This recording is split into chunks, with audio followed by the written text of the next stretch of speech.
Well, good morning. It's good to be with you on this Monday morning. Hope you are great today and have had a great weekend. We had a great weekend at church. Rise Against Hunger, a great Sunday of worship.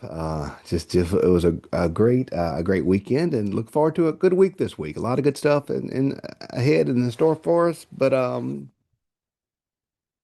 God's good in all things, so it's good to be back at it in Luke's Gospel. Today we're going to read um two healings. This is a very interesting story. I've heard this called a sandwich story because you have the beginning of a story, you have the beginning of a miracle, then another miracle, and then the end of that miracle. So it's two miracles in one story. So let's read Luke chapter 8, verse 40 through 56, chapter 8, 40 through the end of the chapter.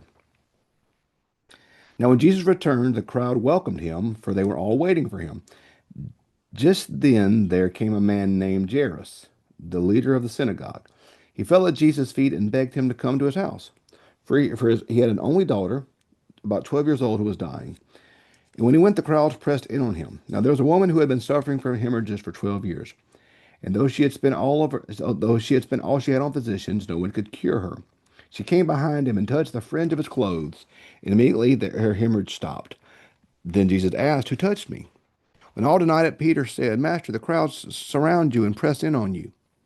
But Jesus said, "Someone touched me, for I noticed that power had gone out from me." That when the woman saw that she could not remain hidden, she came trembling, falling down before him. She declared that she touched him, in the presence of all the people, why she had touched him, and how she had been immediately healed. He said to her, "Daughter, your faith has made you well. Go in peace." While he was still speaking, someone came to the leader's house and to say, "Your daughter's dead. Do not trouble the teacher any longer." When Jesus heard this, he replied, "Do not fear, only believe. She will be saved."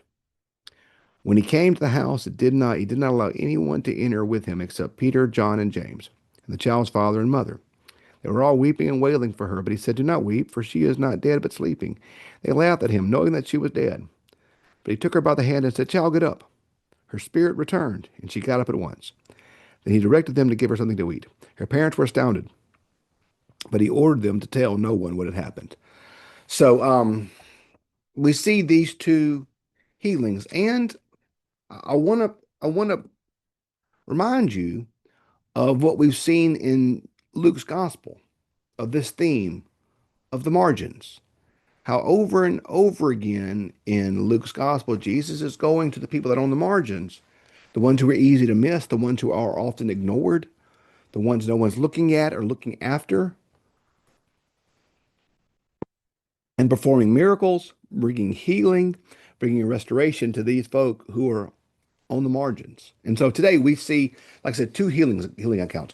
First, we see Jairus coming and saying, "My daughter is ill. Can you save her?" And Jesus begins to go to the process of healing this young lady. And then on the way, he is touched by this woman who has an issue with blood, issue of bleeding, and she is healed. And we see that scene play out.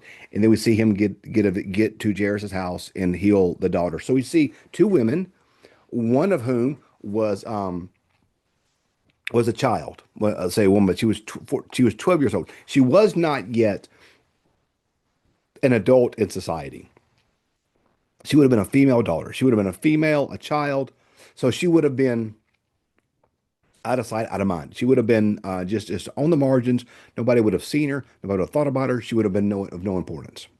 Then we see the woman who'd been bleeding, and her issue with blood would have made her untouchable. And that's to me, that's one of the cool things about this individual story here is, to me, it says a lot about the nature of holiness, because we see this a lot in Jesus' ministry. How in Jesus' ministry we see this. We see Jesus touch someone who is unclean. Like here, this woman was unclean. She was unclean. He touches her, power leaves him and goes to her. And after she touches Jesus, she's healed. So what happens to the typical person? Remember the story of the Good Samaritan. They don't want to touch the guy who looks dead, because if they, as priests and Levites, had touched the one who looked dead, his death, his dead body, his uncleanliness would have transferred over to them, thus making them unclean. So you touch someone or something that is unclean, that uncleanliness transfers to you, and now you're unclean. What happens with Jesus? Jesus, the uncleanliness does not transfer to Jesus. Jesus is not unclean now. So this is not how it normally works. Jesus had the woman who was unclean touch him, and what you would have expected to have happened would have been her uncleanliness would have transferred to Jesus. What do we see happen here instead? Jesus' holiness transfers to her, making her clean. That's the power of God. That's the power of Jesus. That he made her clean. Her illness, her uncleanliness, these things, they were no match. They were no match for the power and the healing and the life that comes from Jesus. His holiness is greater than her uncleanliness. Grace, God's grace, grace or pardon, cleanse within. Grace, God's grace, grace that is greater than all of our sin. Our sin may feel strong and great, but it isn't. God's grace is bigger. God's grace is greater. And our sin does not overwhelm God's grace. God's grace overwhelms our sin. So we see her now healed. And I think that's a beautiful story because now this woman who had been unclean, she couldn't go to market. She couldn't see her mom and daddy. She was an outcast from society. And now because of Jesus' holiness and Jesus' healing, she can go to Walmart.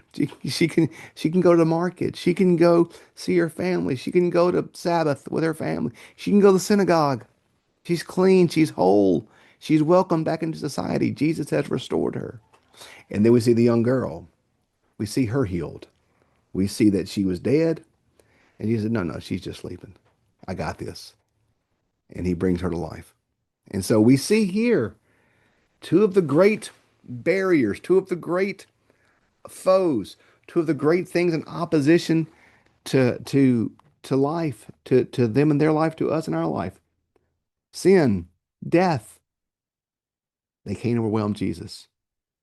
But Jesus is greater than they are. Where, O death, is your victory? Where, O death, is your sting? We are healed. And that's one of the great translations of salvation is actually healing, wholeness. Jesus makes us whole. Jesus heals us. He restores us. He makes us whole again. She has her, what does it say? Her spirit returns to her.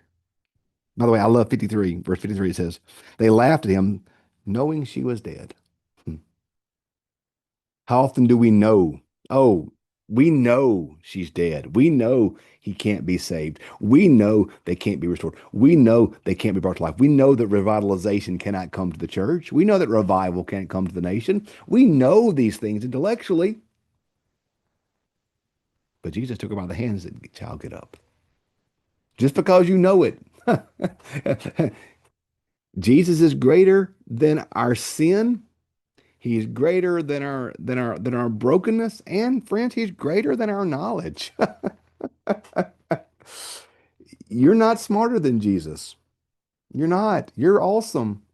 Like the old Garrison Keeler thing, all the women are strong and the men are good looking, and all the children are above average. Yeah, you may be all those things, but you're not greater than Jesus. You're not. And so our sin is not greater than Jesus. Our brokenness isn't not greater than Jesus, and our knowledge is not greater than Jesus.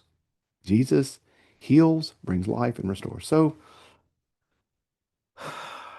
give it to Jesus today, friends. Whatever it is you're going through, whatever brokenness you have, whatever pain, whatever hurt, whatever fear, whatever doubt, whatever loss, give it to Jesus. Give it to Jesus and see what he does with it.